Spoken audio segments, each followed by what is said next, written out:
ဘာဖလားဘောလူပွဲမှာဂိုးသွင်းနိုင်တဲ့ကစားသမားတယောက်ရဲ့တန်ဖိုးက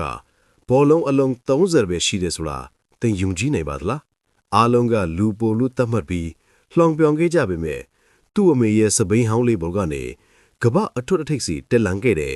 အန်ဂျယ်ဒီမာရီယာရဲ့မျက်ရည်ဝဲစရာဘဝဇာတ်ကြောင်းကိုဒီနေ့တင်ဆက်ပေးတော့မှာပါဗီဒီယိုလေးကိုအဆုံးထိကြည့်ပေးဖို့ဖိတ်ခေါ်ပါတယ်ခင်ဗျာအခုကမ္ဘာဖလားကြီးကိုနမ်းပြီးပျော်ရွှင်နေတဲ့ဒီမာရီယာဟာတချိန်ကအဲ့ဒီလိုအနှိမ်ခံခဲ့ရသူပါ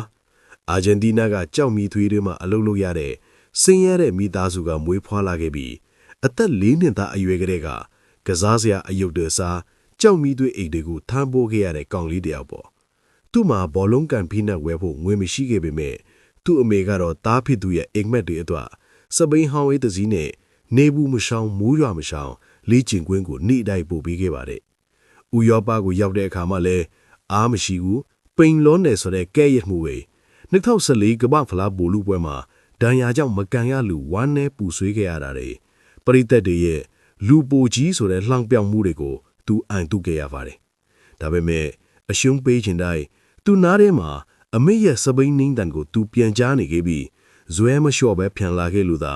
အခုဆိုရင်ကိုပါအမေရိကဘိုလ်လူပွဲဖိုင်နယ်လစ်စီမာနဲ့ကမ္ဘာဖလားဘိုလ်လူပွဲတွေမှာအဆုံးအဖြတ်ဂိုးတွေသွင်းယူပြီးဘိုလ်လူပွဲများရဲ့ဘရင်ဖြစ်လာခဲ့တာပါဒီမာရီယာရဲ့ဘဝကကျွန်တော်တို့ကိုသင်ခန်းစာတစ်ခုပေးပါတယ်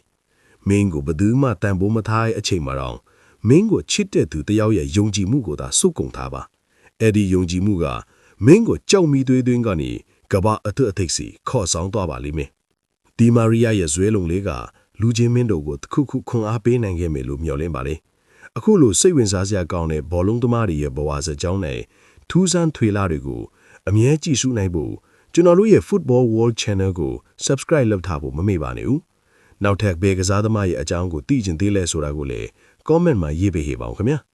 အားလုံးကိုကျေးဇူးတင်ပါတယ်နောက်ဗီဒီယိုမှာပြန်တွေ့ကြမယ်